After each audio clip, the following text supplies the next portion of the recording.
पति पत्नी को इस तरह से रहना चाहिए। हर पति पत्नी को इस कहानी से सीख लेनी चाहिए। एक शहर में दो परिवार आस-पास रहते थे। दोनों परिवार में सिर्फ पति पत्नी रहते थे। इसमें से एक परिवार हर वक्त लड़ता झगड़ता रहता था। उनकी इन हरकतों की वजह से आस-पास के लोग भी परेशान हो गए थे, जबकि दूसरा परिवार शांति से रहता था। उनके घर से कभी किसी तरह की लड़ाई की आवाज़ नहीं आती थी। एक दिन झगड़ालू परिवार की पत्नी अपने पति से कहा, अपने पड़ोस में भी पति पत्नी रहते हैं, वे कितने शांति से रहते हैं, उनके घर से कभी किसी तरह की विवाद की आवाज़ नहीं आती। तुम जाओ और देखो कि वे इतने अच्छे तरीके से रहने के लिए क्या करते हैं। पति चुपचाप गया और छुप कर देखने लगा। उसने देखा कि पत्नी हाल में फर्श पर पोछा लगा रही थी।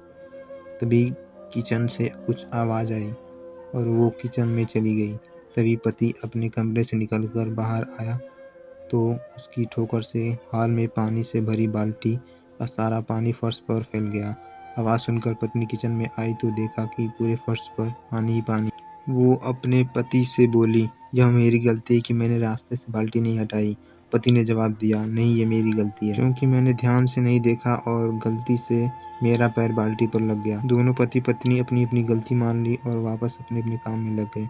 झगड़ालू परिवार का पति ये सब देखा और जाकर अपनी पत्नी से पूरी बात बताई। झगड़ालू पति पत्नी थोड़ी देर खामोश रहे और फिर पति ने कहा, उनमें और हम लोगों में यही अंतर है कि एक दूसरे की गलती के लिए जिम्मेदार ठहराते हैं, जबकि वे खुद को गलती मानने के लिए तैयार रहते हैं। इस वजह से उनका परिवार खुशहाल है। झगड़ालू पति पत्नी को अपनी अपनी गलती का एहसास हो चुका था और उन्होंने इस घटना से भविष्य के लिए सबक भी ले लिया था।